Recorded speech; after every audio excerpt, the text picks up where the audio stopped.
বিসমিল্লাহির রহমানির রহিম।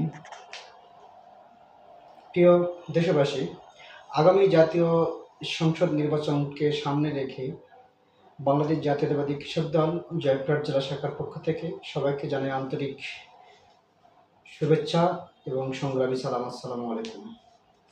প্রিয় দেশবাসী, দীর্ঘ 16টি বছর বাংলাদেশের জনগণ তাদের ভোটাধিকার প্রয়োগ করতে পারেনি। তারা তাদের ইচ্ছে এর বা তাদের মতের পক্ষে তাদের যে ভোটটা প্রয়োগ করে বাংলাদেশে একটি গণতান্ত্রিক সরকার প্রতিষ্ঠা করবে, সেটি থেকে বাংলাদেশের জনগণ দীর্ঘ 16 বছর বঞ্চিত ছিল।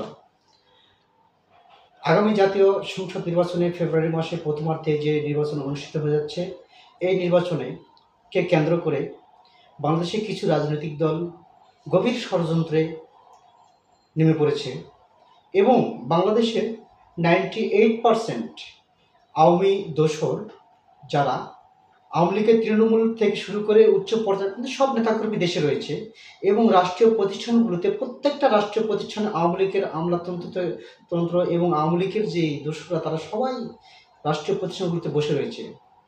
তো সুতরাং সামনে নির্বাচনকে কেন্দ্র করে একটি বিশাল গভীর ষড়যন্ত্র হবেই, এটা কনফার্ম।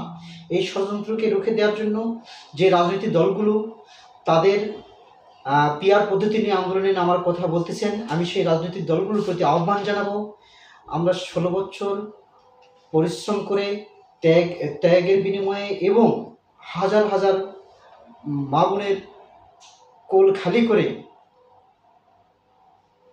লক্ষ লক্ষ নেতাকর্মী আত্মত্যাগের বিনিময়ে অর্জিত যে স্বাধীনতা, বাংলাদেশের জনগণ যে স্বাধীনতা অর্জন করেছে, সেই স্বাধীনতাকে ধূলিসাৎ করার জন্য আপনারা এই পিআর পদ্ধতিকে বাস্তবায়ন করার জন্য দয়া করে আপনারা কোনো কর্মসূচি দিবেন না, যাতে আপনাদের কর্মসূচির ভিতরে আওয়ামী দোসররা ঢুকে বাংলাদেশে একটি অস্থিতিশীল পরিস্থিতি তৈরি করার সুযোগ না পায়। সেই জন্য আমি উদাত্ত আহ্বান জানাবো রাজনৈতিক দলগুলোর প্রতি। এবং এই পিআর পদ্ধতি আগামী জাতীয় সংসদ নির্বাচনের পরে পার্লামেন্টের মাধ্যমে একটা জনগণ সিদ্ধান্ত নেবে পিআর পদ্ধতি আসলে বাংলাদেশের জনগণ চায় কিনা। আপনারা ম্যান্ডেট নিয়ে পার্লামেন্টে আসুন, তারপরে পিআর পদ্ধতি দেশের জনগণ যদি চায় তাহলে অবশ্যই হবে। পার্শ্ববর্তী দেশ নেপালে আপনারা দেখেছেন 14 বছরে 18 বার সরকার পরিবর্তন হয়েছে এই পিআর পদ্ধতি থাকার কারণে। তাহলে নেপালে যদি 14 বছরে 18 বার সরকার পরিবর্তন হয় পিআর পদ্ধতিতে, তাহলে বাংলাদেশে 5 বছরে 10 বার সরকার পরিবর্তন হবে, প্রতি 6 মাস পর পর নতুন নতুন সরকার প্রতিষ্ঠা হবে।